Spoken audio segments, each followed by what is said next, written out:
Hey everybody, it's time to swing. We're still swinging, and I'm your host, Thomas. In the day family, we got my boy Alizo Adams up. Alizo Adams talking about prison, the Miami life, DJ Khaled, Lou Sims, 50 Cent, Jane Deal, Lil Wayne, and Big Money in Miami. All right, so family, look, we about to lock in for Friday night. I hope you loaded up with me because we about to keep it busting. I'm like, hey man, my homegirl Emil, Rockefeller, she fuck with you. Man, let me put you with her, man. And we had a little cordial after that, you know what I'm saying? But Lou Spence pushed hard. He ain't never stopped.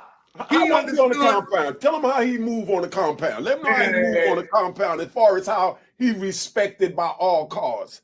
They closed down 1,800 niggas to pull Lou Sims out his cell to say, the warden, I need to talk to you, sir. They sit down like men. I guess they in there. That done happened to me. But they gonna pull Lou Sims from New York. Harlem. I'm on Harlem. Okay, they're gonna pull Lou Sims out of there. Dame Dash Man. He's screaming. Okay, Brooklyn, I'm fuck with Dame. I don't want to hear that when I'm around. I'll just be listening. When it's close quarters, some shit be finicky. But anyway, when they pull him out, somehow the compound get open. We know he ain't telling. He ain't giving nobody up. He negotiating. See, some of these niggas, dog, they can't. It's impossible. It's impossible to run these African-American blacks, these Flatbush, Brownsville, you know what I'm saying, Minneapolis, Finn, all of these, Chicago. My Chicago niggas, I can't lie. They cool. I like what's going on. But the Chicago niggas that I saw, they say, I'm going to take Iowa, I'm going to take Wisconsin, I'm going to take a spot. They don't do the 8-block radius shit. But I'm with the young niggas. Like, let me see what's going on. Let me see where the money is. Hey, watch the N word again. You said it 35 times in 10 seconds. I know you riding, but we riding. All right, let's go. All right? Put me on point. And I know Lou for he negotiates what's going to be, and he teaches everybody, listen, do not go fight and fuck my face up. If you go fight, punish him. You're going to get the same shit. You punish him. Put 10 knife stabs in him and give it to him. Damn. That's Harlem. That Harlem. All right. All right. You already know that's how Lou give it up. You know what I mean? Because you know when he in the unit, don't nobody sit there and even mess with him. When he came out to California, we didn't even have a TV for the East Coast, though. You understand? It was like Bloods, Crips, Serenos, Border Brothers. You had everything other than, East Coast TV or New York TV or DC TV. You know, so Lou went up in there, pulled out 2 joints and told them, yo, we need a TV. You know what I mean? What y'all want to do for this TV? And you know what I mean? And Lou told everybody else, yo, fall back. I got this. Yeah. You know what I mean? And everybody was on point, and that's how Lou give it up. And before you know it, we had our own TV out there in Victorville where I just got paroled from in 2020. My man Lou, you know what I mean? He set the trend. When I came out there, I had my own East Coast TV to look at, thanks to Lou. You know what I mean? Round of applause. Whoa! Hit the button, man. If like the blood clot gunshot them, yeah? Yes! Enough respect. Make sure you go cop my brother's book, Once Upon a Time in Harlem. He giving you in chapters. The joint is fire. I read it myself, man. We're going to do a big interview with him. I got to ask him about Pebbles, man. I know about Pebbles. About Pebbles? Right there, I'll go there. All right, let's go. You already know he had all the women on him. You know what time it is. I Hey, got yo, it with I got a Emil. question. Him and Emil was best friends. They You couldn't. talking about a man from Rockefeller. So The y'all know first he's lady of talking about. rock, homegirl. That's my homegirl to this day. Through, you know, we always fuck with each other from the streets. He always fuck with me, you know what I'm saying? She don't be with she know herself. And what I seen, I always hollered at her. We always stayed in touch through the whole bid. But then I finally saw one nigga, damn, I'm like, girl, sis, I got a nigga for you, sis. Nigga hard, this nigga raw. He gonna tell you the truth. Man, they was inseparable. That's what I'm talking about, holding it down for Harlem. You know what I mean? Whoa. But that's how we do it. You know, he doing something now called Protection and Direction. So look it up, protectionanddirection.com. You know what I mean? Lou Sims Renewed. That's what he's doing. Make sure you cop his book. But check it out, right? My question to you is, I've been looking at a few, and I see you've been laughing at a bunch of YouTube joints you've been sending me. You know what I mean? You've been laughing at a bunch of YouTube where they talking greasy about you, about the zoo I don't know about. What's that about? Like you can't go to Miami, or you not going to Miami? What's going on with this? Yeah, today I'm talking to you. You're not going on the compound? Hold up, you're not going on the compound? Because Miami just like another prison yard. I ain't never known you to duck a prison yard. Man, I'm walking on the compound. I think this where Jesus say to kill me. I'm gone. This is where it ain't gonna happen. I can see it. I can see the mentality of this shit that we live in. I love that music by motherfucking man Meek Mill. Levels to it. That my jam. I'm doing 200 burpees to it like he sees something. I'm like, I love it. It depends on what you want. My cousin Cox was DJing for them. Huh? My cousin Cox DJ for Maybach. That's you know my Cox? nigga, man. Yeah, I that's spent my money cousin. with him. Yeah, that's CP brother. CP family too. Gunshots to family. Yeah, I spent too much money with him. Yeah. Hey, but at the same time, right? It be levels to it, and it be like certain dudes, they're speaking. But even in the podcast, some people want to talk about what they're speaking. Even the comments is like, we ain't going for it. That's cool. That's you and you. But I'm letting you know we ain't going for it. I'm on some, let me holler for a little minute, home. Let me play ambassador just for a little minute. If I can get the money, I'm telling you, I'm gonna bring that money in. It's gonna come in so crazy. All right? It's gonna come, it's too much money around. I got this. It's like Kodak, man. I dream of being Kodak manager. But anyway, that's my personal issue that I would love. But he gonna be bucking red. But I know one day if I come and say, hey, them people right here say they got 14 million, he ain't gonna play. He been acting a fool. Cash on deck. But anyway, it's impossible, man. I'm from there. I just said 800 bricks every 2 days. Somebody said I ain't doing it. What? Somebody said you wasn't what? No. I wish somebody would say I wasn't doing that. Oh yeah. There's a such thing as a jailbird and a street nigga. Yeah. The dudes are admitting I am a jailbird. I'm saying if you didn't have a run, you can't run your mouth. I had a 19-year run. Big lawyers on everything. Only the fans can get me. Talk that talk, man. You know it. They got you. You know, you already know. That's what I'm saying.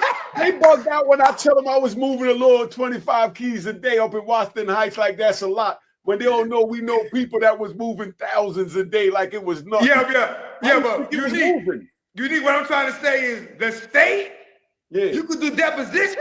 Once you told me you could do depositions, I'm running through that. You better change that shit. You know? Once I say they can do what depositions, tell them what deposition is so they know. The rat on me, my lawyer get to sit with him. Man, I got this. Y'all better go get these people, the feds. You know? That's doing this to me. They my only worry. Them people don't play. They in the winning business. They in the winning business. Man, that's a good way to put it, man. So what I'm saying though is, you know, so you're going out of Miami. What is it? What kind of party is it? Man, you know, a lot of it is family, friends, club. You know, my people's in Kansas City. They literally like holding a lot down. So you know, it's as we got a banner, Ali Adam Youth Foundation being made to let it be known we own that. My man's them starting 501c with my name. They like, man, we here. We ain't on that. I'm trying to push money. Where is these billions and millions in this internet age? Talk to them. Yeah.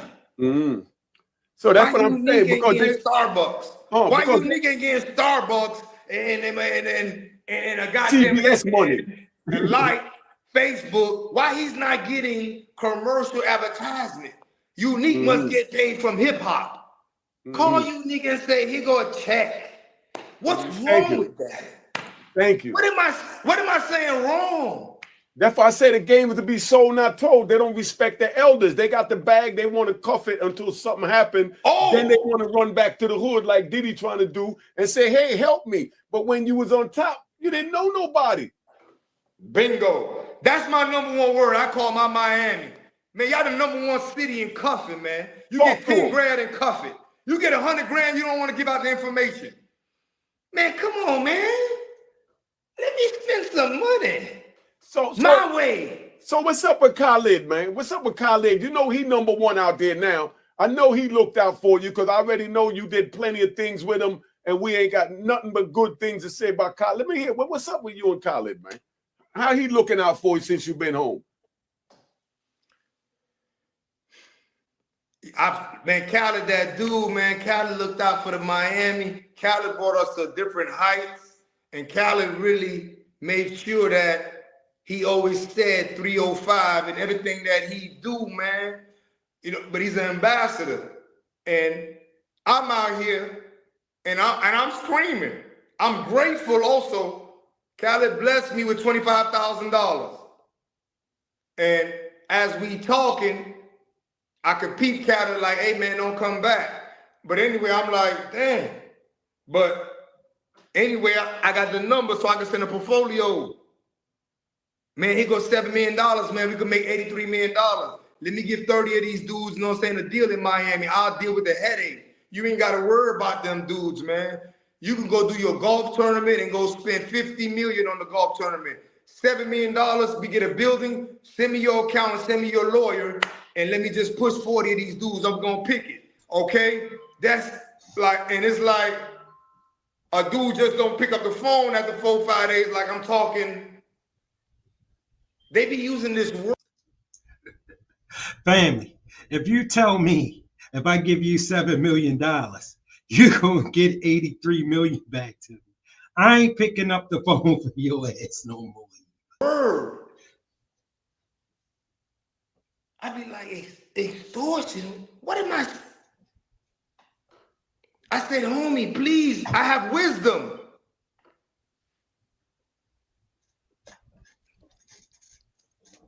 My bag. Let me break it down so they understand. So step down. I'm going to break this down. Then I want you to take over. I'm going to equate this to the dope game so they understand what I'm saying. Because what I hear you saying is that you asking him to give you something so he could chill, right? You know what I mean? And you'll make it work for him. Let me say it. Let me say it. Then you correct me. I stand to correction. No, That's what I'm hearing. Grateful. He gave I know me 25. you are. Let me ride. All right, let me ride. Let me ride. Just listen where I'm going at with this, right? What I'm getting my brother Ali Zoe is saying is the same thing when I was out there moving 25 keys a day and I'm running 5, 6, 7 different states, sending coke down to everywhere. My homies that was my lieutenants came to me and said, look, you doing too much when we could run that for you and you could go ahead and retire and let me take the bag, flip the bag, you understand? And make more than what you're making now. And all you got to do is fall back and like Ali Zoe said, play golf. He could have saved that. That's a completely different scenario because your lieutenant already in business with you. Khaled not in business with him. You know what I mean? Let me bring him up, see if I'm right. What's I up? would deal with the headache. I Talk would to deal him. with Am the I headache. right? Am I right or wrong? I just want them to hear it from a Yes. different point of view. Perfect. All right, Perfect talk how to you said, because what you're saying is that you ain't got to deal with the headache. I deal with it. I got him. Go play golf.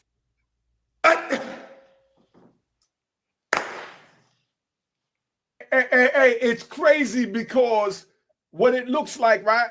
And this wasn't my thought pattern, but the thought pattern that I'm seeing from these dudes, because when a man like you came out that made so much happen with so much, thank you. Listen, with so much opposition behind you, you understand? And you done mixed with Lil Wayne, Cash Money, Emil, like you said, you know, Diddy, Jay-Z, Meech, you mixed with everybody. And you made money.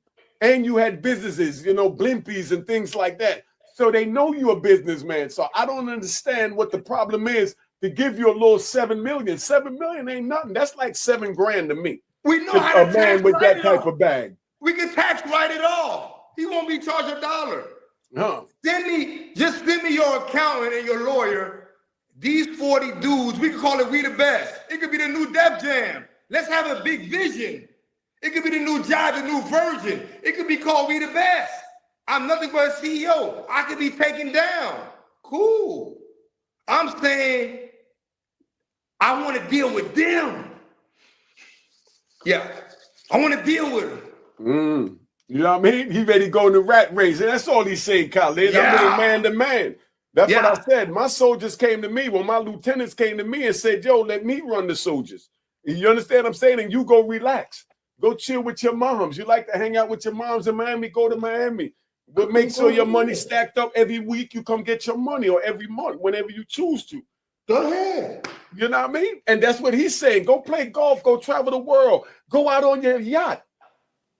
Let me deal with the headache. I deal with the headache. They don't understand this, though. I think we might be going a little too deep. No. You think they understand? That man was a DJ. He dealt with knuckleheads all his life. But trying to be a DJ. But he might be putting you in the knucklehead category, like if you can't do it. Life changed, and man, they be tripping because I'm like, he not answering the email like, boy, you DJ for Beyonce and Jay-Z. You did 238 shows. I did my research. You got 700,000 a show. I don't care about your money. I'm just asking you. I'm out here. We dealt in business. Mixtape, everything. When you tell me, don't bring DJ Drama here no more, I say, cool. I'm going to let you do that. But I'm on some,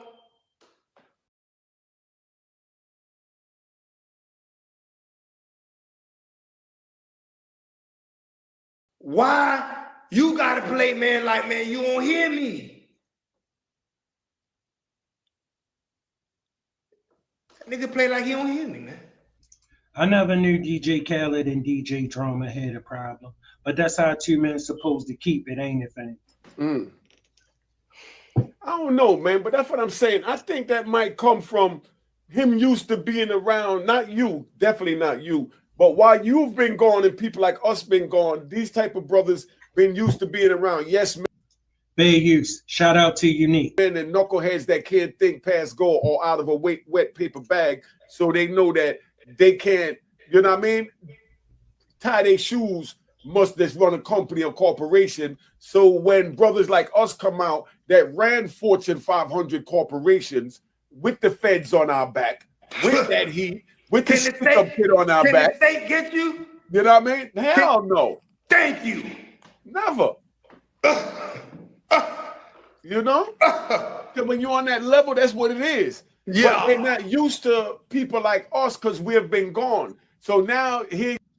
No, the niggas in the uniforms be locking them up. Shout out everybody. Smash that like button and we keeping it busting. Oh, we here. Today, right, we're going to do top 25 game banging cities. We're going to get straight to it. we're gonna do the top 25 gang banging cities, all right? Now, California, you know, you're not even in the top 25. It's okay. You're the founding fathers of gang banging, and you put it out there. People in Greece, Asia, London, South Africa, Somalia, Haiti, they all gang bang. But today in America, you is not in the top 25. But it's cool. You know, you still the founding. So why are you tripping? Anyway, I based this top 25 off of Google research cities with most murders. States is another one with most murders. I do it with the people that I've been around, the different gangs that I've been around. You know, that damn Minneapolis boy, woo. Finn Win? Well, I was stuck in the cell with Finn Win for 20 days. He ain't talking about nothing but murder mayhem. I thought a Burger Black from North Miami, if I had him today, he was ready to ride. But anyway, with the top 25, you know, a lot of other things that we have to I put it in perspective is, you know, being locked up in the penitentiary, right? They got, let's say, you know what I'm saying, it's 1,800 person out there, and they got 64 tables. So under camaraderie of gangsters that some of us raised in, I just be looking and asking who got a table. So that's also a factor within me putting the top 25 gang banging cities today, 2025. You know, some people really living like that. That's another story. But I'm just putting in my perspective, right? And you know what I'm saying? You can't put the BMF and YSL. They don't have no table in the penitentiary. Zopound brand under Caribbean. We need somewhere to sit amongst camaraderie of gangsters so I can talk about who I am to y'all. Nah. Terry ain't never either. Nah, don't much talk like that. It's deep.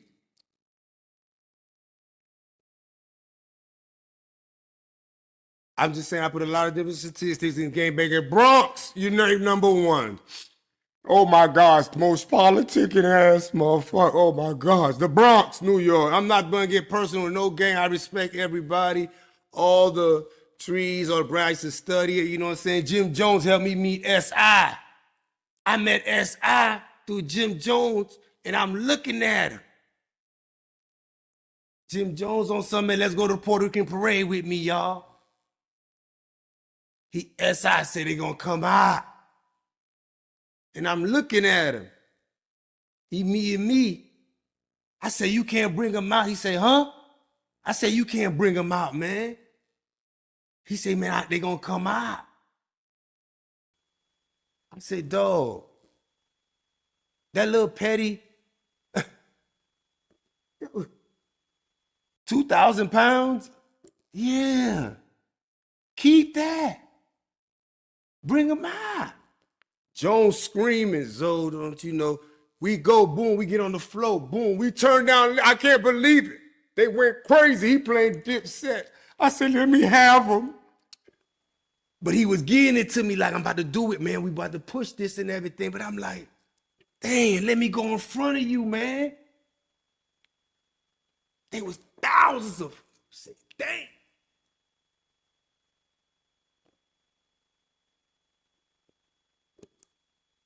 We are beefing with Spanish niggas. I'm in Brooklyn, man. All the Bloods, Bloodhound, everything, flying trade, they all got to get together. I walk in, MS-13 fuck with the Haitians. They quiet. They the only one to shut it down and close the the fucking motherfucking prison and motherfucking get a table, man, and get a backyard. I gotta act like I don't see that though, huh? I'm in Brooklyn, they about to run it through the Bloods. Bloods like, man, what's up? I'm steady stopping it. I said, they too quiet. Hey.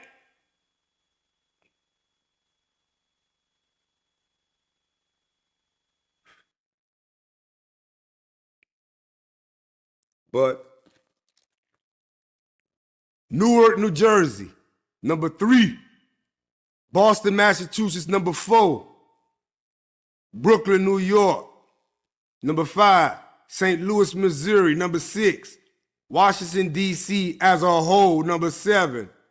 Toes, New Mexico City, number 9. Hartford, Connecticut, number 10. Rocky Mountain, North Carolina, number 11. Minneapolis, Minnesota, number 12. Atlanta, Georgia, number 13. Montgomery, Alabama, number 14. Gary, Indiana. They bucked on Chicago. Out of Wisconsin, Iowa, Minneapolis, Minnesota, Indianapolis, yeah. Gary bucked. Gary, Indiana bucked Chicago. They bucked. They be bucking. Memphis, Tennessee, Houston and South Parade Island, Texas, Blancos Heights, Texas, Peoria, Illinois, Arkansas, Little Rock, Baltimore, Maryland, Alaska as a whole, Buffalo, New York, Chicago, Illinois, Florida City, Florida.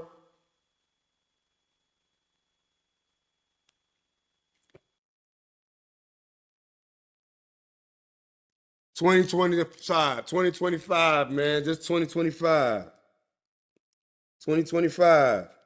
Go on my Zopound chip. Go in and get my we're trying to find lanes, you know.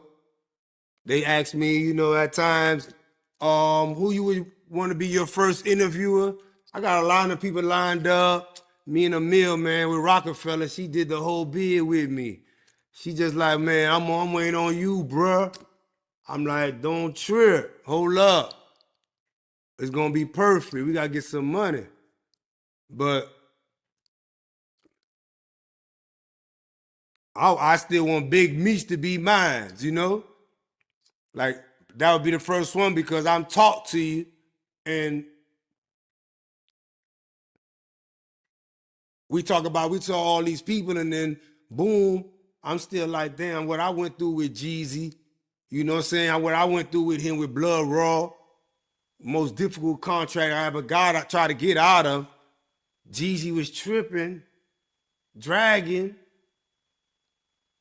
He mobbing 20 deep, and I'm telling Meech, and he like, damn.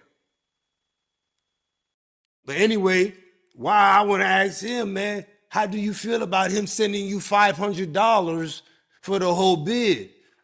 I just, you know, it's a lot, you know, that's would be the first person I would want to, but, you know, we here though. You know what I'm saying? We got to get to Haiti. Let's get to Haiti, man. You know what I'm saying? See if we can help the people of Haiti. We got a lot of things going on, you know. We're promoting the hip hop Black Republican. We're behind Donald Trump. And we're trying to come through as 2025, man. You know, asking for some billions and trillions. You know, print it. Yeah. Print it.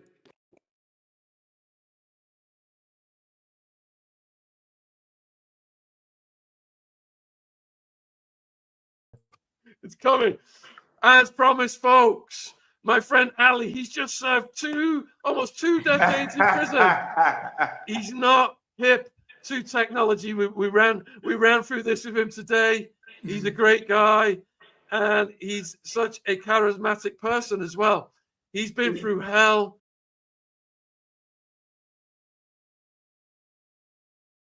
He has caused some hell. He's caused some hell himself. He takes full responsibility. He served his time, but he I mean, I've been in some scrapes, but Ali has lived a life like a character out of Scarface. So, Sean, come on, Sean. Sean, how you gonna sell it all them goddamn pills and doing all this? Shout out to the chat. Shout out to the chat. Colton Hodge, thanks for pulling up. Appreciate your support. Vic_222HT, respect, bro. Thanks for pulling up. Talking now, man. What the hell this world done got to? We was on no talking. Now we're doing a bunch of talking. we were all cuddle puddles. Yeah. No, man.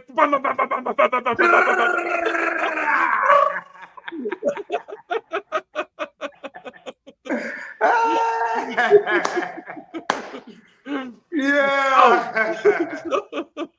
So just to lay down some of your credentials, then, you know, I've Smash that like button, family. If you ain't subscribed, make sure you subscribe to the channel. I've told the viewers that you've been in some Diddy videos and many other videos.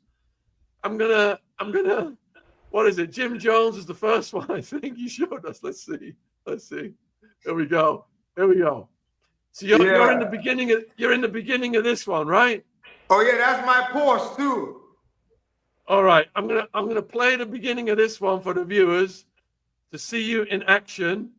I'm gonna keep the sound muted, viewers, so we don't get a copyright strike. Yeah. And here we go. Whoa. That's me. That's my Porsche. Oh. Let me make it That's me. bigger. What is it?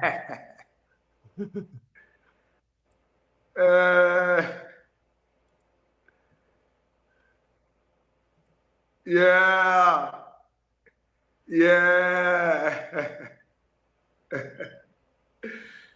All right, so there's the beginning of that one. Yeah. We've already got 2,000 people watching live. Let me just get rid of this one for a second. I've been doing most of the talking, Ali. So can you just briefly just say hello to the viewers, and this is a chance to introduce yourself. Hey, what's going on, UK? I'm Ali Zoe Adams, Zoe Pound. I'm Haitian. I'm out of Miami. Miami is where I'm raised, and I must say, for all entertainers in America, if you want to enjoy your money, you must come to Miami. It's the #1 place to enjoy your money.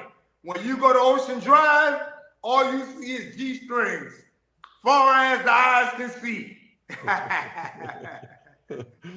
And we're gonna get into your story before we get to the partying with Diddy and all the big names and stuff. Yeah. But just to give the viewers a little tease of what's coming, what kind of names did you party with? They party with me. Like Exactly. You know, it was a little different. Guys from the streets was very, collar popping, and everybody wanted to mimic the life and try to see how to move, how to swag, how to talk, and use their music and use the words in their music. So, every night is like 300 people with me. So, it was differential people with me every night. I was making great money. I got indicted for 172 million. So, that's just some money laundering. Yeah. Sean, you was acting an ass now. Stop it. You was acting an ass now. For y'all who don't know, Sean Atwood was locked up in America. Family, he had big ecstasy, all right? He was getting it. They outlawed your ass, man.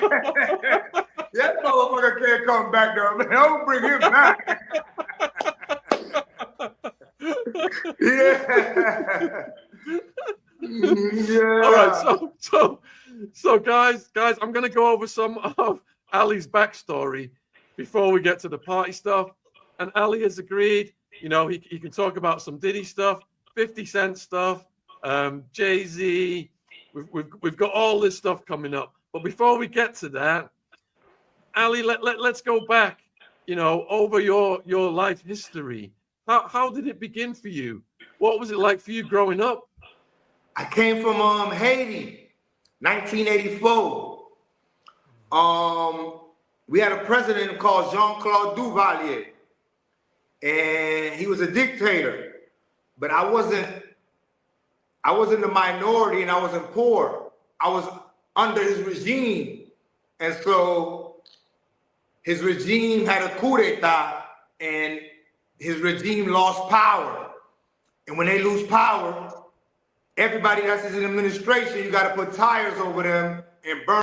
Shout out to the chat. Shout out to the chat. Q Lewis, thanks for pulling up. Appreciate you, bro. Burn them up. So we had to leave.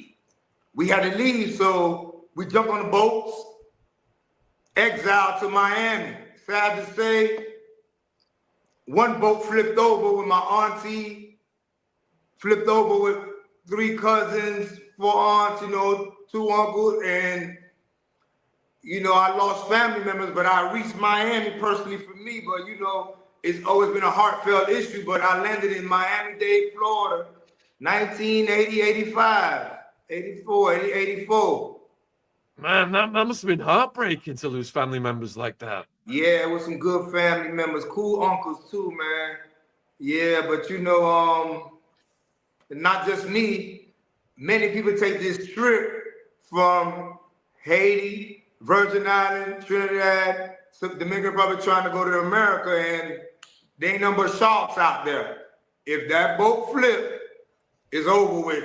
Sharks gonna eat you up. It's over with. Don't even try to come up. You're dead. What was it like getting established? Established as far as where? In America. Oh, I wasn't really embraced. There was a lot of immigrants, crucial issues going on, and I wasn't cool where I could say, what's up? And I wanted to be a pilot for my mother. And in school, I'm being targeted. So I'm the show in 3rd, 4th, 5th, 6th grade where I'm fighting. I'm steady fighting. To you know what I'm saying? So within that, my mother got a store in Carol City. So 19 of us stayed in a house in Carol City, and my mother bought a store. And in front of the store, come to find out, it was a crack epidemic. So, guys was like, you can own the store if you want, but we own the front of the store. So we had to negotiate, so it became something that got immune to me to try to, understand what's going on. But I fell in love with they were looking good. They were looking real sporty and flagrant and flamboyant. And they were really, coming through in some nice rides. And girls was like, hey, they wasn't saying hey to me.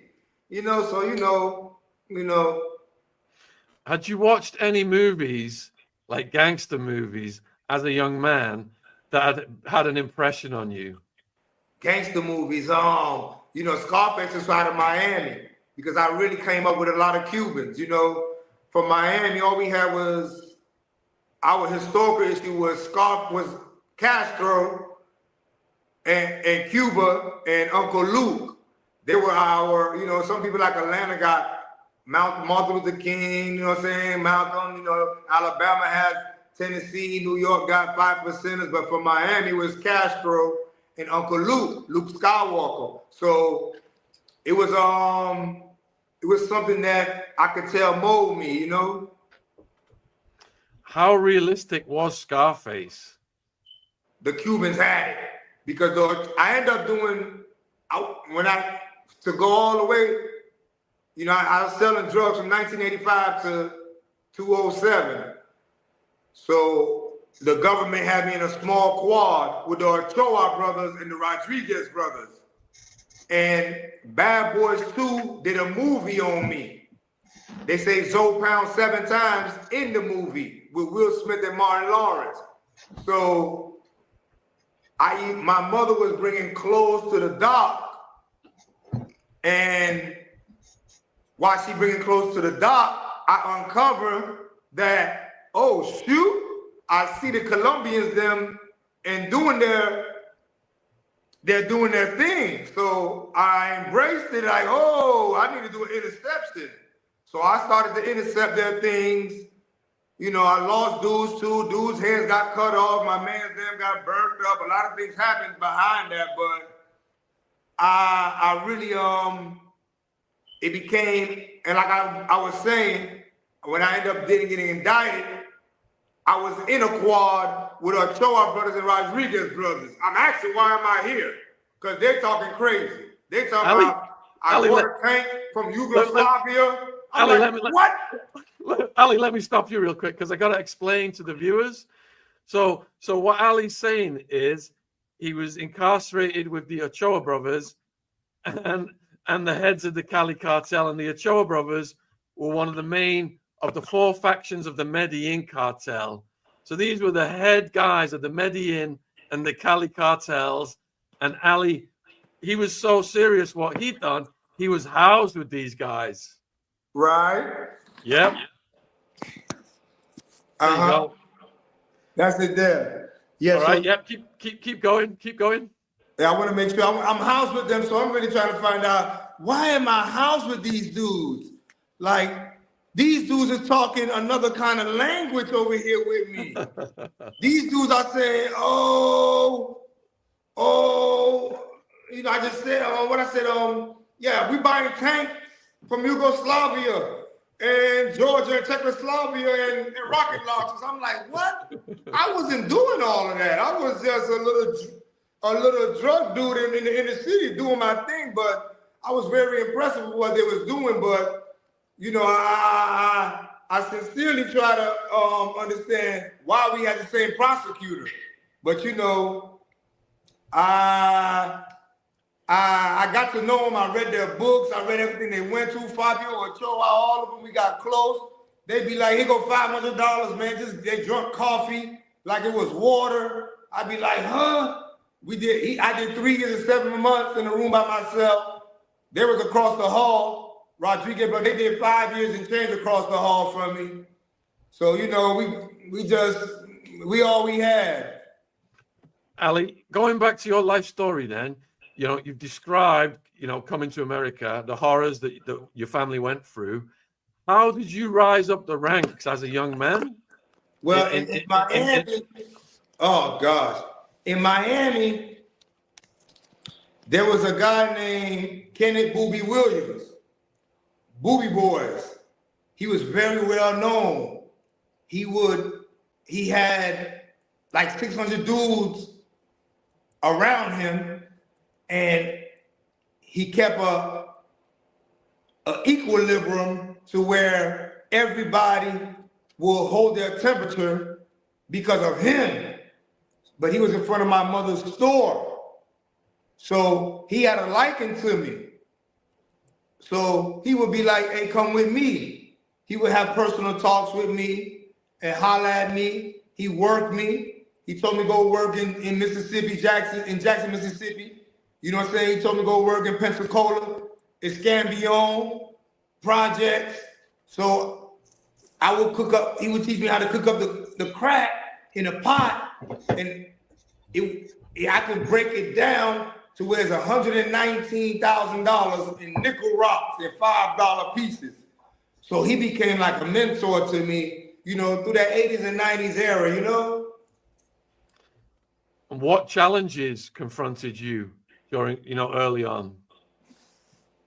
Well, a lot of challenges that come around is a lot of dudes can smell if you don't know what you're doing and if your heart ain't strong, you know? It's just like the UK. I think their heart is strong because they got to use knives. And we had guns, but they understood my heart was strong, and I always be saying, "Man, you not God. I don't see what the fuck you saying, man. What's up? Do this, do that, do that." So I grew up. I went through a lot of shootouts, a lot of discipline where it's like, okay, we respect it. Let's do it. So everybody bring my money back, you know? What was the first shootout? Oh, man. One dude caught me in the auto parts store. He just went to shoot me. But it's been a lot, you know, and Give us a nice detailed shootout story. okay. Shit, I'm leaving a dead end street, and this dude, I told him do not give this dude no more bricks. He's not gonna do right.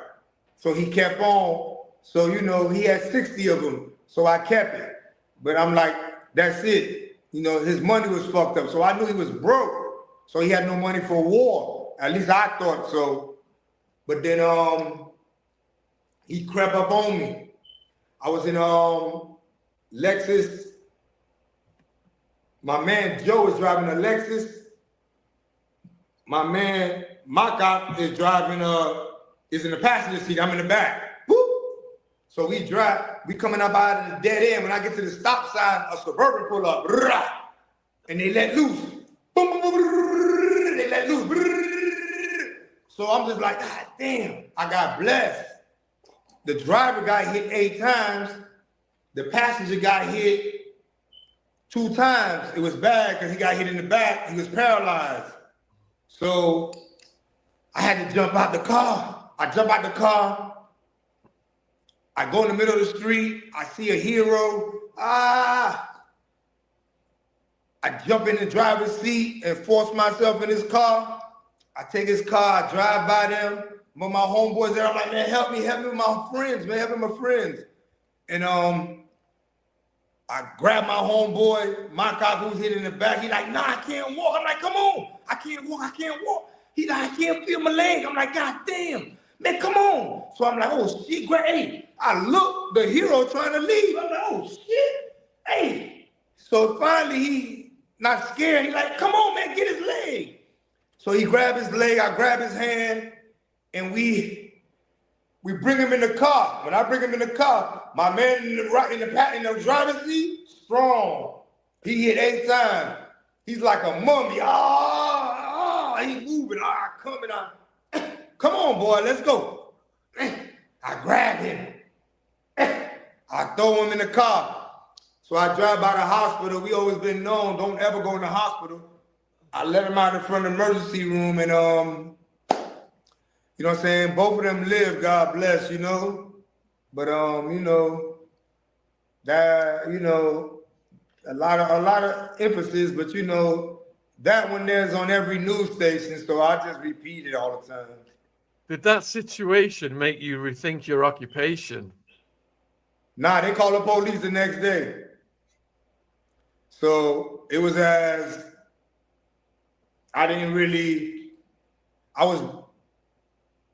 was built for it. Sometimes I think words are powerful too. You know, sometimes I think a drug dealer's dream is to go to the feds or to die.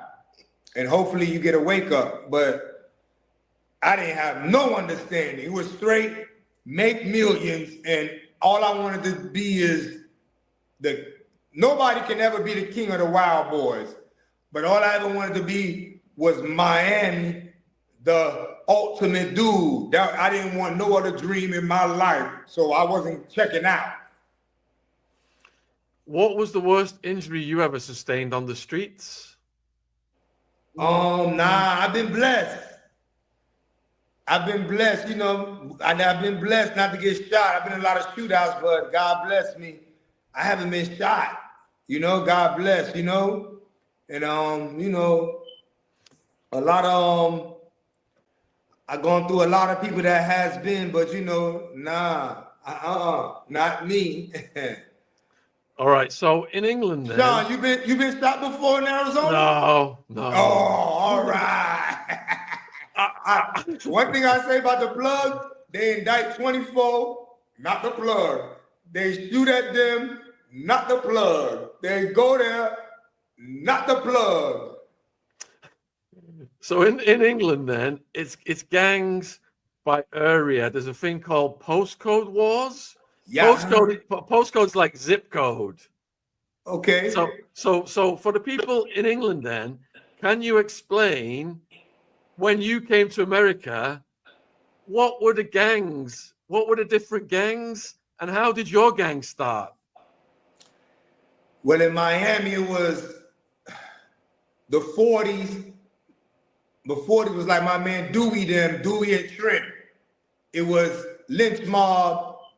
It was Cloverleaf, the Jamaicans, Kerry, Rudolph, Rotan, Blocka, and there was a lot of different ones, but you know, we was mostly on some conscious speaking, because when you come to find out, we're living in an environment where there's no building over 3 floors, and we never go downtown or the South Beach.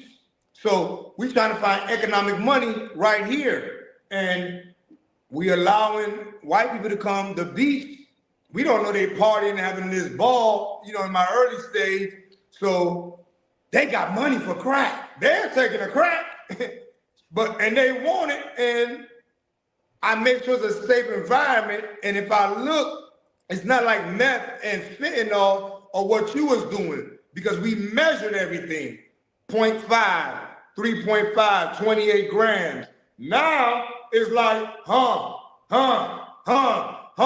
So it's as the gangs today, they got to get better on some mathematics as far as talking history and understanding that if you're not making no economic money, we short-lived is not really worth it, you know?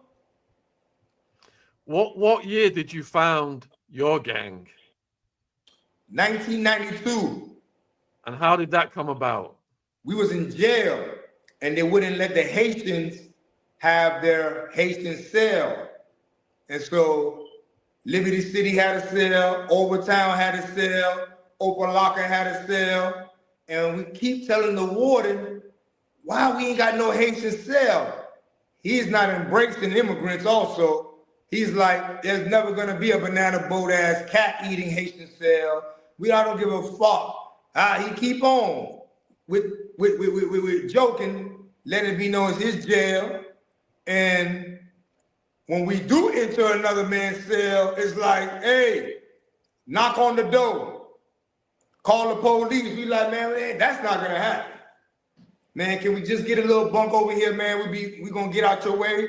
Nah, you gotta leave. All right, but we not finna yell for no police to come get us. We ready to die. So how we gonna do this? So, you know, we end up fighting real good, whooping a lot of ass. So by fighting, we fighting, it's 16 of us, we fighting. Every cell, we fighting. We ended up about to get a Haitian cell. But when we do get one, an American like, how do you say bones? And we said, Zoe. Why? He like, Zoe? Oh yeah?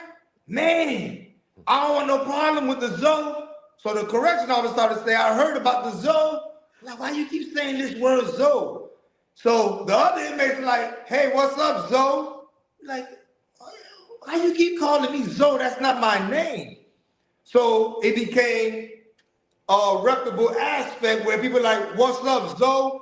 And it took like a little while where we like, okay, hey, because we knew the roots of it was what we had to go through to fight to get a cell, so we embraced the Zoe.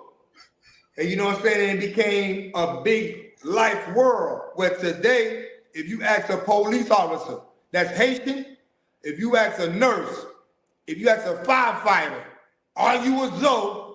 They're gonna step 2 feet in front of you and say, yes, I am. Just like every Jamaican is a dread, every Haitian is a Zoe. Wow. How did it grow then over the years? It just became something we embraced, man. Culture. It's a culture. It's not really a game. It's not a game. It's a culture. Every Haitian. So you must, look back and see how it grew. and be proud of this influence you've had on the culture.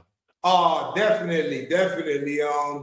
We got songs tatted on my chest because I'm a Zoe. We got Boston, Haitian, that's Zoe. We got Brooklyn dudes, Zombie Zoes, New Jersey, like it passed Miami. We got them, North Carolina, Rocky Mountain, man, we Zoes here. And it's as it branched off, just like in your city, but I don't want to say it as a gang aspect, Bloods and Crips, but it became something that other people can say, you know what? I can embrace that. I can understand the philosophy. And, you know, besides entering the history of Haiti, of our founding fathers, you know, Toussaint Louverture, Jean-Jacques Dessalines, you know what I'm saying, of what they did. So it became a big aspect, and then, you know, it became Zoe Pound. So as a young man, what were your earliest musical influences? There's a dude in Miami with Uncle Luke Skywalker. He's the first person out of Miami to bring a record label to the South. Uncle Luke, we got to give him that, you know. I got him right there, Uncle Luke. But you know, he's the first person to bring it down south. You know, Jermaine Dupri, he was something big too. You know, Khaled Paul, you know, Dallas Austin. But Uncle Luke was the first one. Jay Prince, but Uncle Luke was the first one. And Uncle Luke embraced Optimist football. I was playing football. Miami, we the #1 recruit in finding a football player. Chad Johnson, you know, so he had the 40s, all these dudes, Edwin James, he played with Peyton Manning, 22 goals in his mouth, you know what I'm saying? Michael McKenzie, Omar Rowe, you know what I'm saying? All these dudes, you know, they from Miami. And the park had such a great culture. I'm talking about being young, 9, 10 years old. It was just such an embracing culture. It was so hip hop, man. It was so beautiful, man. But it'll rise to be a lot, though. You know, it'll rise to be what we talk about today. So you started to get more involved in the music industry. Yeah, I got involved when I'm at that park, as you would say, through Uncle Al. Through Uncle Al, I had a bunch of artists. Rollo Boys, Toro, God bless his dead. He was always in the music aspect. And Uncle Al and him, we would jam and put 20 speakers in the air in the middle of the block all day. All day. Ain't no, not Sunday, no. Every day, the whole 90, 91, 92, man, 88, 89, 90, 91, 92, it stopped at like 90, 96. All day, different hoods. And Uncle Al was the person that brought that to us in Miami. Yeah. So when it kicked off East Coast, West Coast, what was you thinking around that time? I think I was like, what, middle 90s? Yeah, that happened in 96. Yeah, it was a big war within them, you know. But we had somebody called Andre 3000, you know. He was a good friend of mine, but he always let it be known that Shout out, family. Smash that like button. If you ain't subscribed, make sure you subscribe to the channel. The South had something to say. And it was East and West, but the South was here, and we was here to stay and to make a noise and then let it be known we're from the South, and we're gonna be reckoned with it. You're gonna understand us. And today, the South got the music industry for the last 20 years and ain't trying to give it to nobody. I remember, was it the Miami Winter Music Conference for all the ravers? You remember that one? Jack the Rapper, Freaknik. Okay. Yeah, you remember? Yeah, you was in Phoenix. You gotta come down there. Jack the Rapper, How Can I Be Down with Peter Thomas? Yeah. It was expanding amazing. When Tupac and Biggie came on the scene then, what were you thinking? It was exceptional, but music was kind of different back then. You know, Tupac was just selling 500,000. you know, he wasn't selling that much, you know, till when he got out of jail. All Eyes on Me did amazing, but Tupacalypse, strictly for my niggas, Thug Life, and Me Against the World was just doing 500,000. The people that was dominating was the Wu-Tang, Fugees, Wyclef, my Haitian homeboy, him, Lauryn Hill, and Wyclef. They sold 24 million. You know, like they sold more than Tupac, Eminem, and 50 Cent put together. The Fugees. You know, Queen Latifah, you know, all of these people was popping, but in my projects, you're not allowed to play nothing but Tupac all day. You know, like that. Hey, don't change that, Tupac. Yeah, we've interviewed Suge Knight recently. Oh, What do you think about his story? Nah, Suge was a hell of a dude, man. Nah, Suge was a hell of a dude. So Adam, my mentor has always been Don King. Don King has always been my mentor because of the path that he took. Knowing, I know a lot of, really so much about him because I seen myself within him. Don doesn't have no talent. You know what I'm saying? He can't play the guitar, he can't shoot the ball, he can't bump. You know what I'm saying? He don't have no talent. His talent is this. His talent is to think. So it's like, wow. I watched him. Don been locked up 38 times. On his 22nd time, he shot 2 people coming into his number's house. And Don, you know, he raised up with his mom. You know, they selling pies, calling it lucky numbers. Don got into the number system in Cleveland, big Cleveland. When Don got into it, man, Don had the respect and the notoriety of La Costa Nostra, the Gambino, the Lacheese family, the Bonanno family. He had their interests. They wanted to deal with a man like Don King. The Gambino family had him first option. When he said a number, when he said the Dolphins and New England, give Dolphins 5, give Dolphins -5. All right, Dolphin gonna win. Whatever he said, it was making billions back then. I don't know how much billions today, but billions back then off of Don King. Don only got this here, but Don, you know, on the 38th time that he got locked up, he pistol whooped a dude to death, saying, "Give me my money, give me my money, where my money, where my money?" Because he's running a number house, so he going through a lot of things. He pistol whooped Sam Garrett to death, 6'5". He died on the scene. He had so much power. The police came. He said, "Y'all know me?" They say, "Don, you might have fucked up on this one."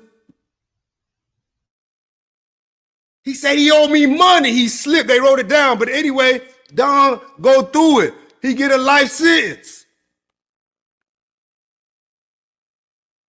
When he get a life sentence, man, you know, it was another rumor, you know, saying that John Gotti slapped Don King, but I never believed that rumor. You know what I'm saying? I seen it from where I went deep into it. That's another story. But anyway, Don, he locked up with a life sentence. The Cleveland Mafia is he a runner for his Cleveland Mafia. They really run everything. But he watching everything. He the best runner. He got all the mob. He got, God bless it, that Nicky Scarfo in Philly too. He sneaked to holler at Don. Don got him one of the richest mob bosses in Philly. But Don, he locked up now with a life sentence. The Cleveland Mafia going to see him spend money. They putting big people with him. And he's still giving them numbers. Pop, pop, pop, pop, pop, pop, pop. He do it for 3 years.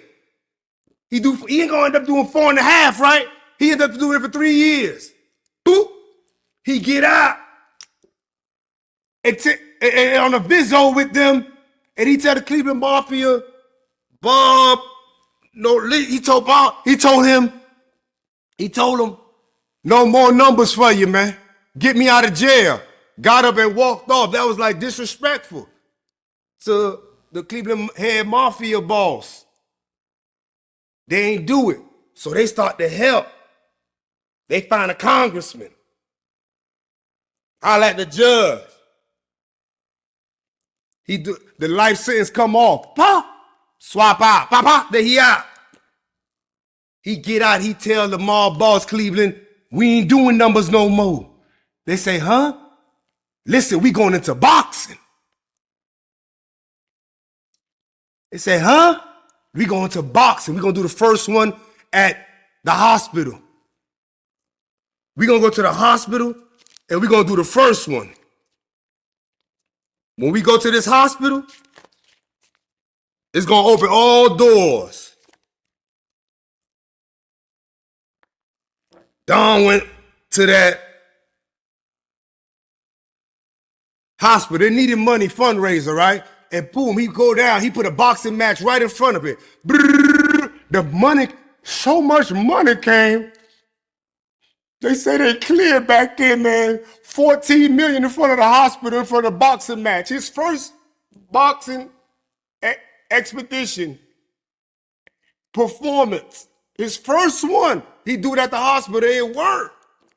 They say they made 632 million back then when they did the fundraiser for the hospital. Don's second fight, he walked up to Muhammad Ali and he saw the Nation of Islam pushed him. Get back, nigga, get back. He like, hey, Muhammad, you fought in Madison Square Garden. You fought, you know what I'm saying, in Canada and Europe. And man, you keep fighting, man, you know what I'm saying, New York. We gonna fight for your peoples. Nation of Islam, hey, get back, man. Muhammad say, what? He said, when you gonna fight for your peoples? He said, hold on. Y'all let him come over here. What you talking about? The second fight, he said, man, Muhammad, when you gonna fight for your peoples in Africa? Zaire, I know the king. He said, you know the king? He said, yeah, that's my friend. We've been wanting you to fight in Africa bad. He said, anyway, he said, man, how are we gonna make this short? He said, sign this blank paper. Once they see your signature, the king is gonna spend the money. Don King, a hustling ass nigga, ain't he, family? He ain't know that damn nigga. Peoples are gonna be with you. We love you. The transition. Take us to Muslim. Take us to Islam. Please, the king wants you. He never spoke to the king before in his life. He signed.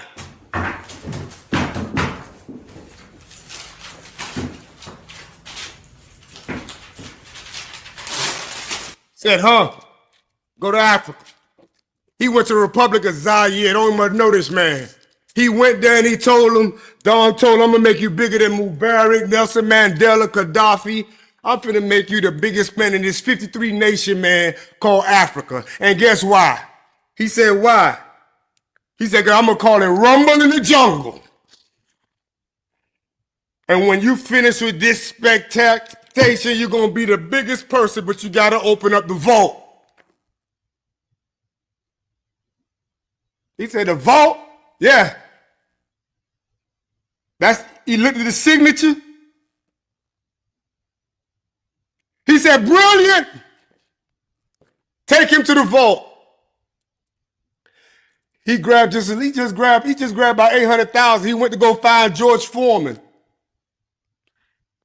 Man, a good WBC commentary man said, Don told me, I'm gonna show you the power of putting your hands around a nigga.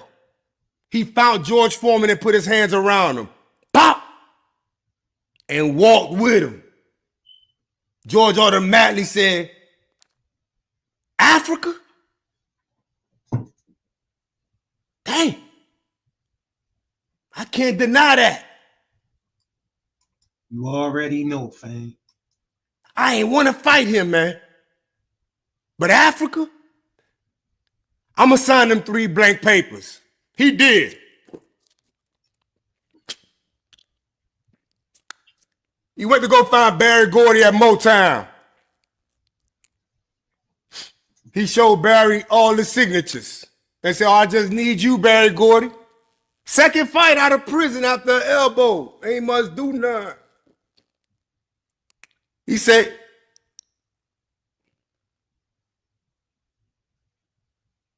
man, listen here, Don. I'm going to give you Ron Isley, Diana Ross. I'm going to give you your man, Lottie Price, man. I hear that's not good, but it's beef with. He said, I'm going to give you James Brown, Stevie Wonder.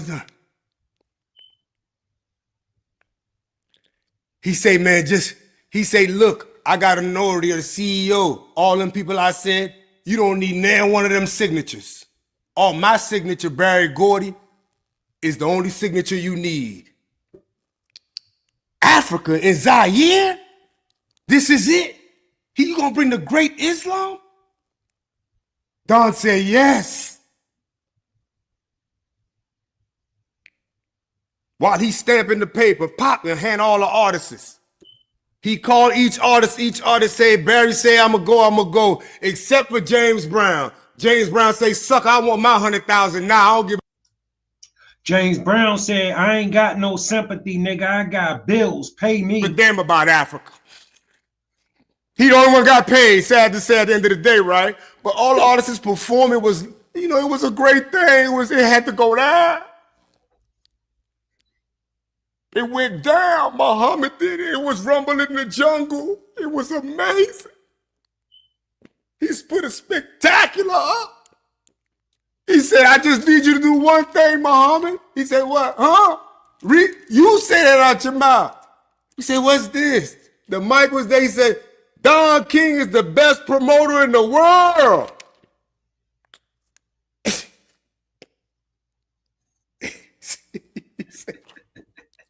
He said,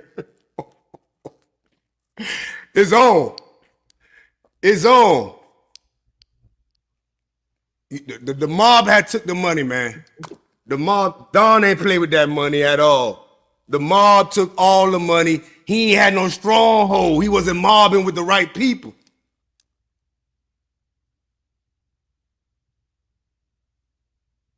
His second fight anyway is in the Philippines. Third fight, Thriller and Melina. Man, come on, man. But you see, what it is about Don King is 94 and hip hop really need to look at him because they just try to make him bombastic, loud, manipulated, everything. But me, I don't blame him. Like I did 19 fights with you, Mike Tyson. Why is me? Damn, Larry Holmes, you gonna say that? I think black, I think green. He looks black, lives white, and think green. Don say, man, they spend their money and mad because I keep mine. But they just made him out to be this. What the different way people want to see a black man that did 38 times, he was locked up, had 2 murders, did a life sentence, had to deal with the Italians and seeing they ain't tripping on him. Family, Don King had to be one serious dude to make it where he made it to in that time. He had to be treacherous. Dealing with the hood, but he's going against Bob Arum. Bob Arum went to Harvard. 12 years to learn boxing. He got the Bellagio, Steve Wynn. He got the MGM. He got him on lock. Straight out of college. 1 week out of college. Find out. He go to Vegas.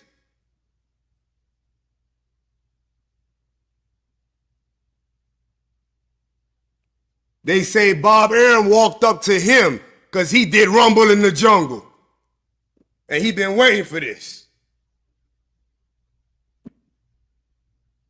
Bob Arum talked to him. Don gave him the game. And he out-negotiated HBO, Budweiser. He out-negotiated pay-per-view. He out-negotiated the next 16 fighters, man. Don just out-negotiated people. As Don doing this now, you gotta understand, Don went through it and got all management. Don had Joe Frazier at one time. And when he just started doing he started doing a certain symbol. But anyway, he got Joe Frazier, whatever. Ken Norton knock out Joe Frazier. The reporter come and say, he meant to say George Foreman knocked out Joe Frazier. Say, Mr. Don King, how could you put your hands of Ken Norton in the air when Joe Frazier won?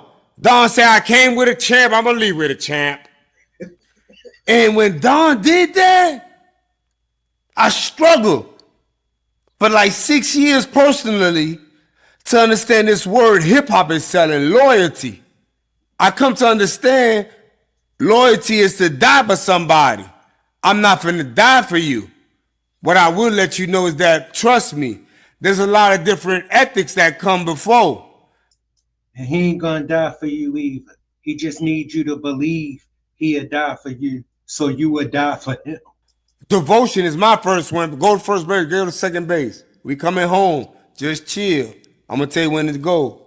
Just chill. The chessboard show you how many players you need. But I try to understand in every which way, why? Why would Don King go about it in a certain way? When I get to it, I learned that Don King is so exceptional.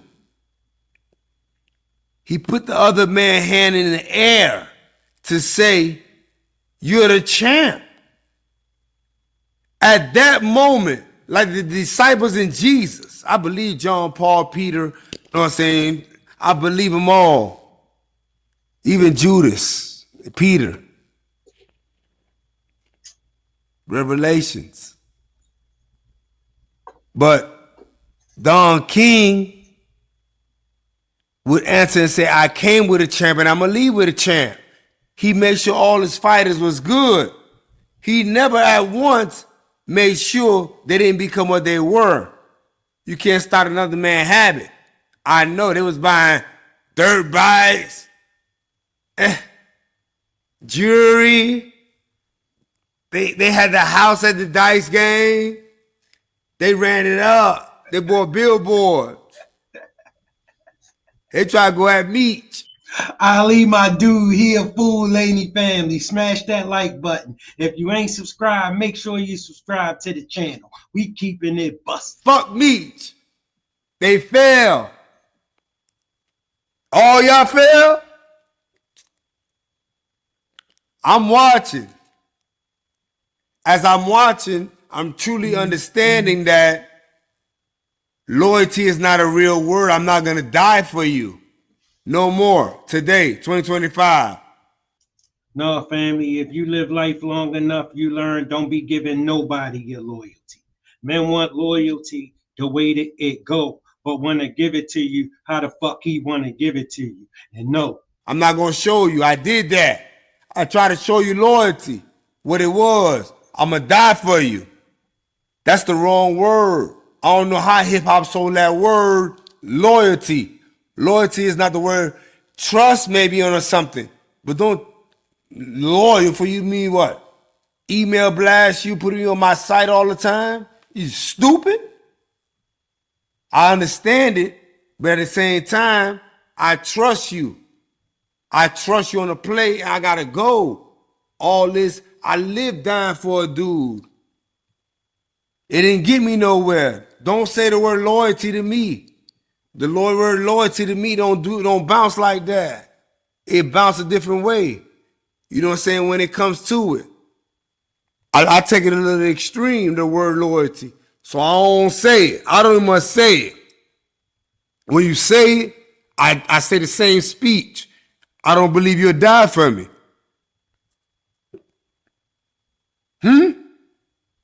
Yeah, I just, no, what's up? I don't believe you'll die for me. Yeah, I trust you on the play. You can be devoted, committed. When I say go to first base, second base, third base, like I say, We coming home. Watch. I don't want nothing from it. I'm humble. But remember to play. When Don put his hand in the air, Gladys Rosa and his stepson, Carl King, is all he could really trust. He ain't go to jail no more. The boxing commissions, all 6 of them through Bob Arum, they trying to lock him up. They tax evasion IRS trying to get him. In fact, Gladys went down. They needed to get rid of that nigga. He was making all the money. Rosa went down. Had to do 4 years. Took the charge as the accountant. He still ain't get locked up. They was all robbing them niggas. They was robbing them niggas worse than Don King was. The thing is, they had the media. They could sick the media on him. Madison Square Garden, the Dundee family, they tell him, I'm banning you from Madison Square Garden. He faxed him the next 16 fighters that he had. Spinks, he let Spinks, Ken Norton. Family, you gotta remember, a promoter don't get paid by paying a fighter $20 million. He ain't gonna want to fight again no time soon. The promoter need that nigga back in the ring. And if you give him all that money, he ain't pressed to fight. I got Joe Frazier. I got Larry Holmes, Duncan Nice, and Young and Coming. Oh, yeah. Madison Square Garden called back with a fax with an apology. But he said, how is it my fault? If I put $700,000 right here. They got all these network deals. They got contracts. They need the champ ready to fight, not getting fat because you gave him all this damn money and he ain't hungry. And a check for 2.5 and a nigga want the 700,000 cash. He won't go to the bank around the corner. And I chill with Mike. One-on-one, we go to amateur fights. Mike dealing with strippers. When I'm around, I keep my pistol. Back then, I thought I had a license to shoot. I got damn near 60 attempted murder. I shoot. Bah! My money right. Everybody taking cases for me. I'm up. I'm rich. I'm playing whatever the life is calling. I'm using the monster in me on some other shit.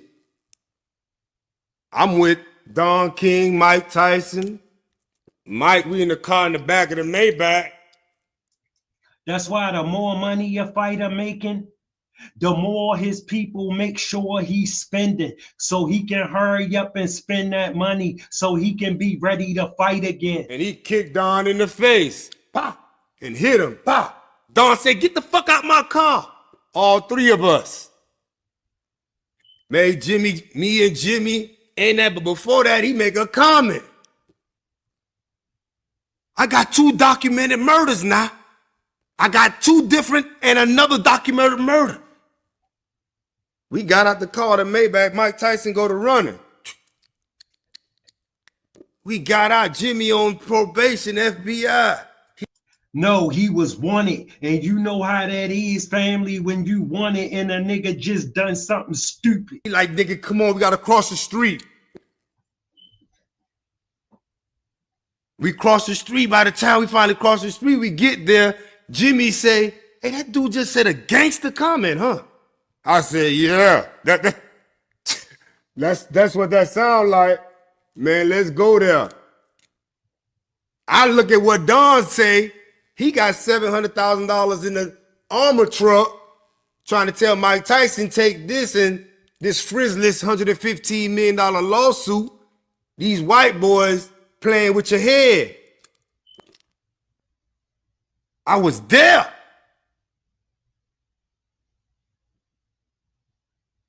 He managed Michael Jackson tour. He managed the Michael Jackson tour. But he about to make a spectacular out of Mike. They say Gorbachev. the president of the Soviet Union, Colin Powell. When I holler at Mike, he be, Gorbachev, Colin Powell.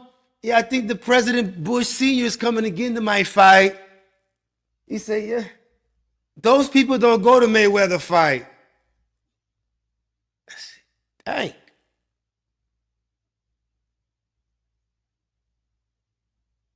What they attract? Me and him just be clubbing. Rest in peace, Von Zip. But we be solo. I gotta take him through Little Haiti. I gotta take him to Kansas City. I gotta yell Matchbox. I gotta make sure they yell Zoe Pound.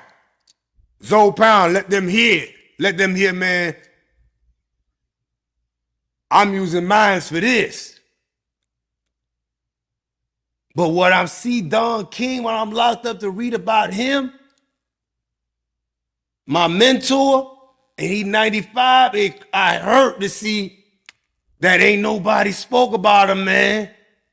You know? Family, smash that like button for me. If you ain't subscribed, make sure you subscribe to the channel. And we keeping it busting. Don King, that's just something I'm doing. I did on Don King. That's about it.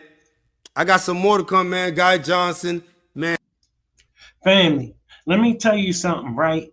I read Muhammad Ali book, and it's funny that Ali told that story because Muhammad Ali said he was suing Don King for $1 million. He said Don King walked up to him right before the hearing started and said, "What's up?" Muhammad Ali said, I looked at him and I said, "What you mean, what's up? I'm suing you for $1 million. He said, Don King said, "I know, I got this right here for you." He said, I looked down and he had a briefcase. He said, I said, "What's in there?" He said, "It's $50,000. He said, I looked at him and said, "I'm suing you for $1 million and you got $50,000. Don King said, Muhammad Ali said, Don King looked at him and said, "Nigga, you know you would rather have $50,000 in cash than $1 million check that you ain't never gonna see." Muhammad Ali said, "I thought about it and I just took the money." Let's just get right to it. Tell them, how we met in the penitentiary because they don't understand. I'm going on what I know for a fact. And what I know for a fact is how you carried it in the pen. I wasn't out there with you on the street. I know in the pen you did your thing, and I know everybody in there respected you, and they stamped every story that came out your mouth on the compound. Nobody challenged it, so I don't know where all of this is coming from now, but you tell them how we met, and then we're going to go from there, and we're going to ride out. All right? Yeah. Well, when we met, I walked into the penitentiary. First person I see is my homeboys from Miami. And this penitentiary was exclusive because I'm with Booby, Rick Brownlee, Bunky Brown, Plex, Ball, Bo, Jeb, Dewey, and we got out, it broke down. Florida, Miami killed together. Palm Beach was across. Tampa, Jacksonville, it was our yard. We wasn't sharing it. But in Miami, to our section, man, just to see, boy, this where you niggas at? It's like 300 of us. It's like we got nothing but knives on the floor in the dirt. And it's like, boy, this where y'all at? And every day we there politicking, you know what I'm saying? Prison stories ain't nothing for me, boy. I fuck with the prison stories you need. Because we doing that all day and we checking everything, every story. We checking, know what I'm saying? If you ain't know it was a sidewall that had a crack, if you ain't know what I'm saying, who had a name, you ain't just blurred out things. You know what I'm saying? Certain stories was legendary, so a nigga knew how to repeat it. Yeah, but you ain't just blur out shit, But now I got an H2. Me and Unique in that unit, H2. And in that unit, man, damn, that nigga Unique own a goddamn computer. It's only 4. You wake up with 300 emails every morning. We politic good, Little Fair magazines, Don Diva. I've been on 9 magazines. The whole bit has never stopped. I be like, huh, I was on 9. It's never stopped. I've been sending out rise. Man, it ain't stopped. And you in the dorm with me, man, with my man Dewey. Dewey, man, that's like the only red nigga I know. That I say is a monster. It's 3 red dudes that I know in my life. Light skin, he's one. He gave Chad Ochocinco his whole stilo. My niggas church say dead man don't talk when they arrest him. He just with it. And you know, we get drunk every day with 6 young niggas riding around me. You know, I was a TV bandit, but at the same time, we get drunk every day. You feel me? Family, you know a TV bandit is a straight knucklehead. All right, listen. Tell him Dewey's background. What's Dewey's bloodline? Tell him his bloodline, Dewey. who his daddy is.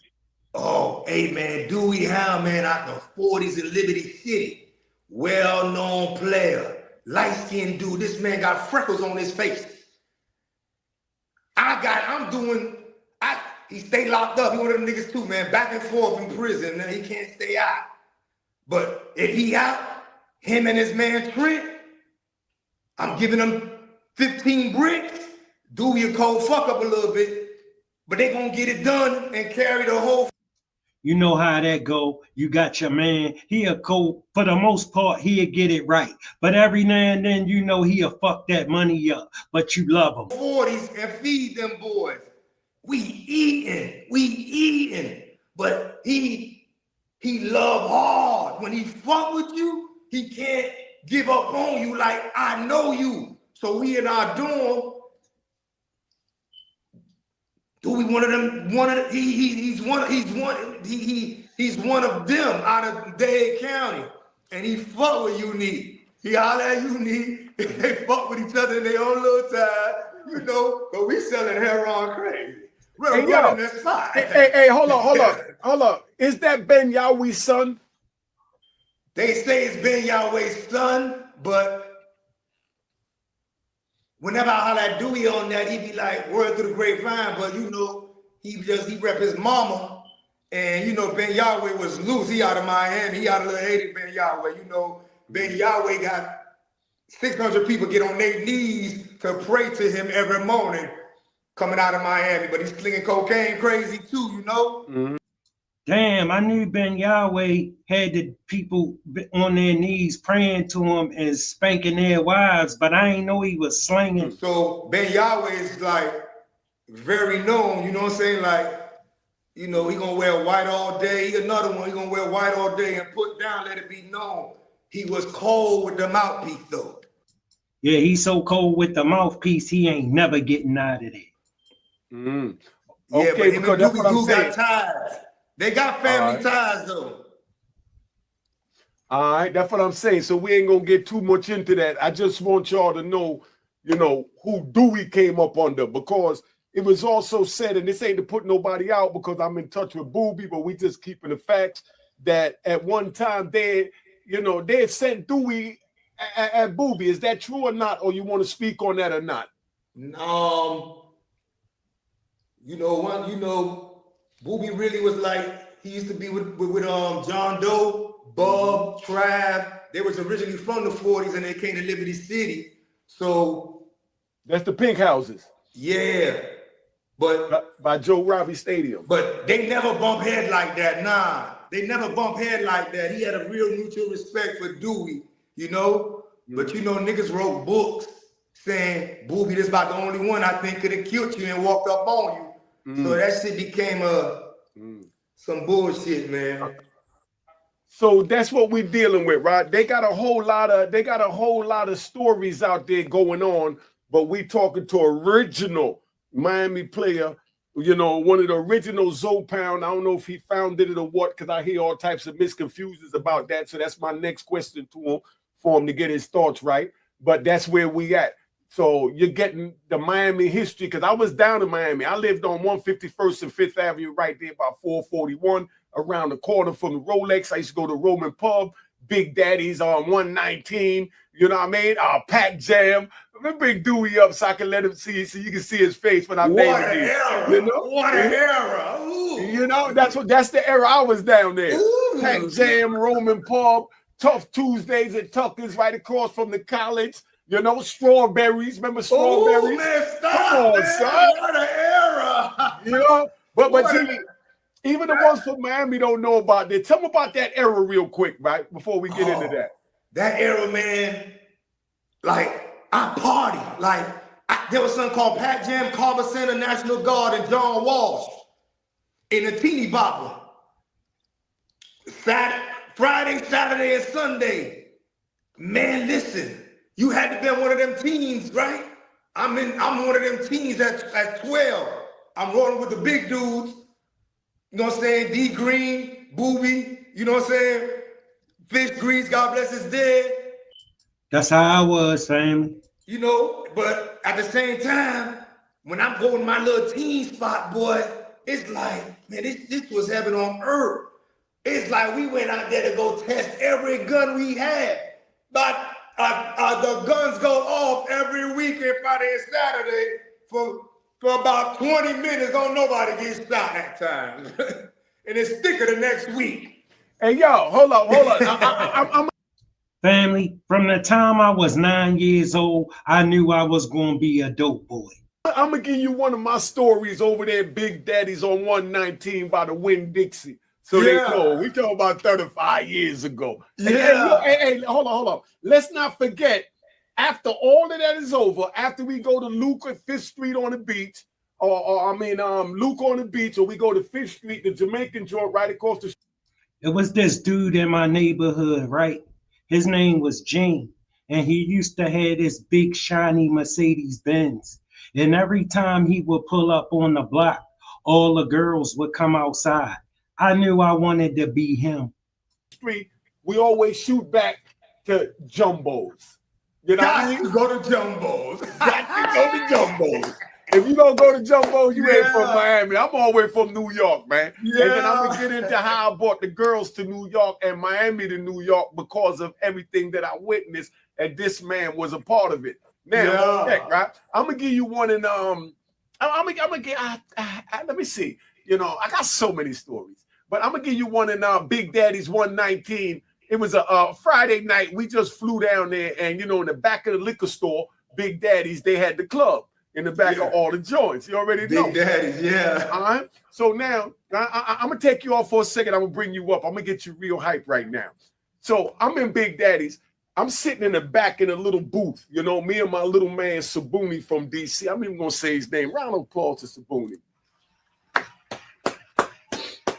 You know what I mean? Round of applause to Southeast DC. That was one of my little workers from Southeast DC, because I'm in many different states and I'm taking my top soldiers to Miami to introduce them to another life, because I want them to elevate like me. I don't want to keep them down here while I'm growing. So when I seen this new life down there that Ali Zoe Adams and his crew is forming and shaping, I brought my top gangsters down there.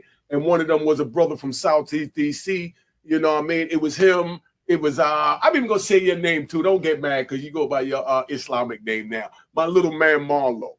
You know what I mean? My little man Marlo and Sabuni, I used to take him down there. And we up in the club one night. We in the back.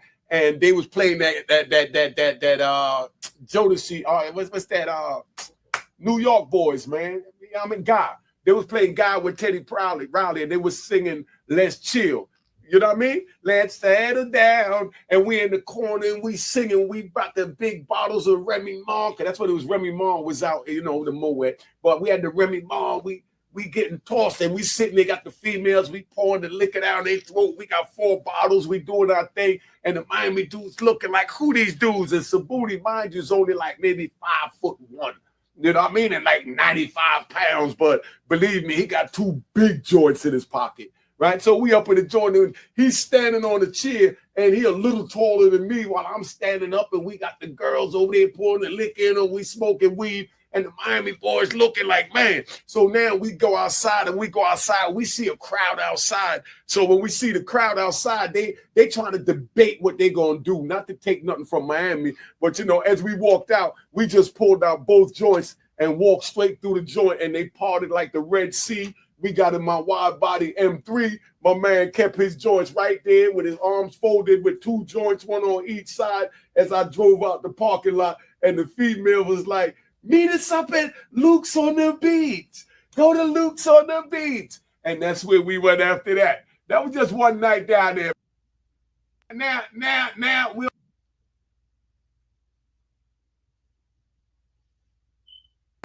we know this is breaking news. I got Ali Zoe Adams up there. That's why I did that. Now, give me one of your stories. I want one of yours. I want you to peep something. Do you remember that time? Like we had Infernos, right? First Fridays, and you had to wear a linen set. And if you didn't get it tailor-made to the ankle. But what I want to get to is, do you remember? Listen, family, look, you hear the stories. We all get caught up in that life, trying to be that fly dude right there that all of these guys keep talking about. You feel me? Because growing up where we from, they look like the only ones that ain't doing so bad. Everybody else doing so bad. So don't understand how we get influenced so easily by these streets. It become captivating because it looked like a way to be successful. No one embraced the word thug.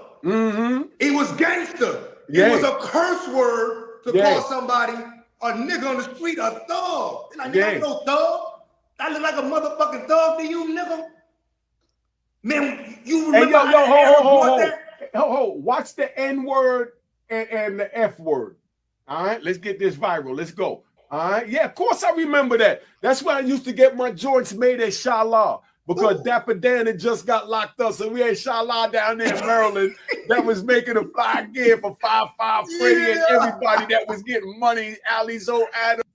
Think about it, family. That's why we do it. That's why we put all of that shit on the line so we could do that dumb shit. So we could wear that dumb shit.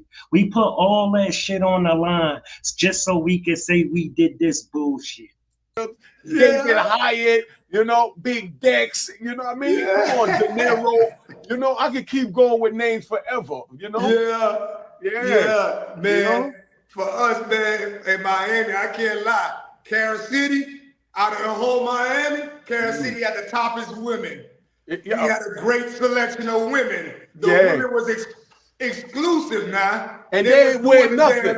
And they ain't wear nothing. Ooh, they was butt naked down in them Daisy Dukes. When I first saw Daisy Dukes, I said, oh my God. Yeah. Because they ain't had none of that in New York. Yeah. Yeah. Hey, within that time though, I used to go work cities because now Atlanta with Vision and following How Can I Be Down, following Jack the Rapper, following the music industry aspect, you know what I'm saying? Following, you know what I'm saying, Ryder, Wendy Day, you know what I'm saying? Fucking with Wendy Day long way. You know, your man Peter Thomas, his piece of shit ass, you know? He got How Can I Be Down going down, and it's like the mingling of music industry dudes was connecting, coming for the South. I had a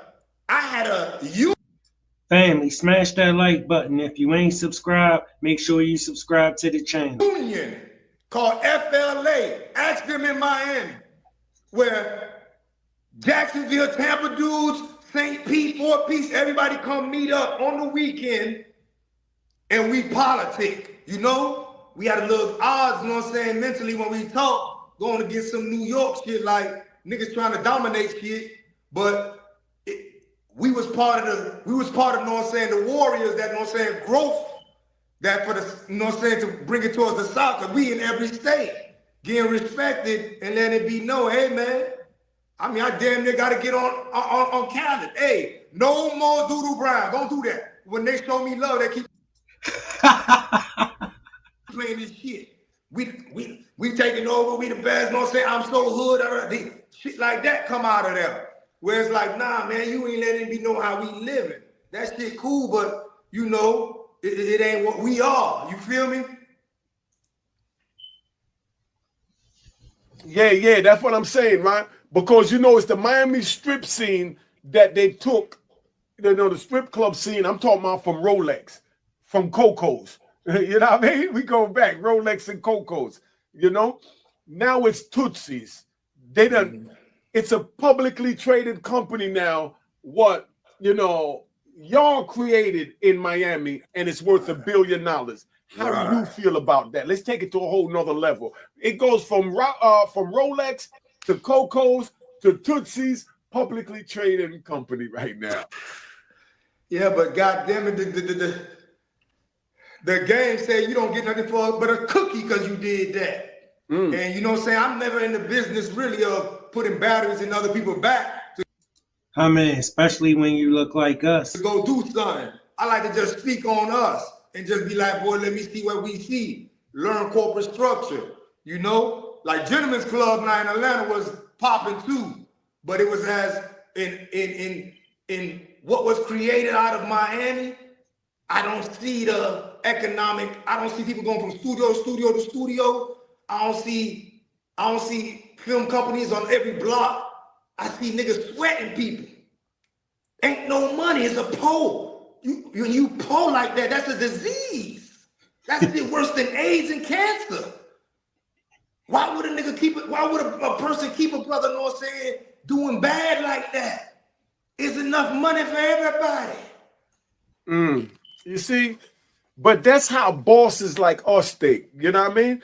You got people that just get some people fall into money. I know you heard that. They done fell into money. You know what I mean? You know, falling into money is a dude that lived on a block and crack came out and he started selling to his neighbors. You know what I mean? He ain't gonna get no resistance. He ain't got to worry about no stick-up kid. Everybody he's selling to is a family or friend from the neighborhood. Those are ones that fall into money. Then they drive a big Benz and then they go to the rooftop and then they get robbed. You know what I mean? Because now they get around the Alizos and you know what I mean? They stick at the Azars from New York. They want to throw my man in there, go to Fisher Brother, the Lynch Mob, Lou Sims. You know what I mean? We just put it is, and we didn't call it robbery then. If a dude got a Benz and he driving it to the rooftop and he's a coward, he don't deserve that Benz at all. That means he got to get out that Benz and give it to a man like Lou, Ferris, you know what I mean? Azar. You had gangsters that came around and they knew what it was. And they tried to duck them. Now, how many of y'all watching this could honestly say that you'll try and drive around somebody that if they saw you, they would take your car from you? That you paid $40,000. So put it in the comments. Go ahead. Go ahead, Zoe. See, that was a different mind state back then. Like, I like how far back you going, because when you go far back like that, how it hit me is, you know, like we had one of the most feared dude, Fish Grease, God bless his dead, in Miami. It's Fish Grease, Booby, Graylin, and Kittle. Kittle, let me explain. Kittle in the penitentiary, he did 23 years. When he hit Big Sandy, when he hit, you know what I'm saying, Lee County, anywhere he go, 100 DC dudes behind him, 50 Virginia behind him, 200 people in the South behind him. He the Iman. He run the show. But these dudes' mind state that I seen growing up, you came out the house too late if you was 15 and you ain't strike a meal. Like, we talking about masterminding this situation, man, and ducking everything and keeping the noise down. So a nigga for a motherfucker for a move. Like these four dudes, yeah, we was hanging out and I'm working for them, but I have a garbage bag with 3.5 grams of 8-ball. We created nickel rocks. And this is our shit on our end, and my garbage bag is so big, my line ain't nothing but dope boys. I'm creating damn near 119 grand. I get $3,000. I go lap dance the shit out that motherfucker till it's gone. I'm young.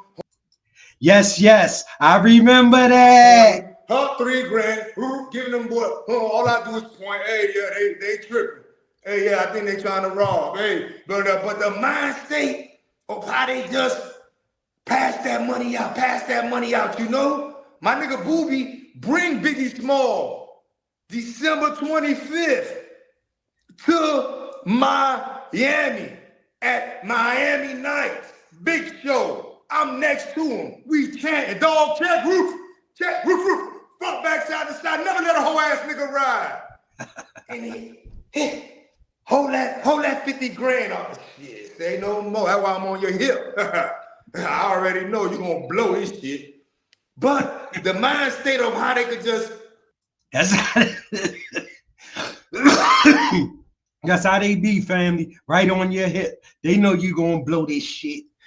You know, the conversations are now is like dudes trying to put a penitentiary life here, man. We need, this is America. Where is the money?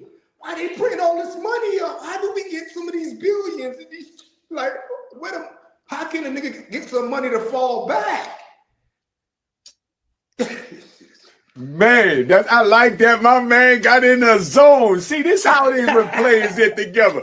Yo, you got in the zone. You ain't getting no money to fall back. You gonna be out here, Zo. You was riding, man. Hey, yo, we only been talking 22 minutes. We've been talking, and I got goosebumps and flashbacks.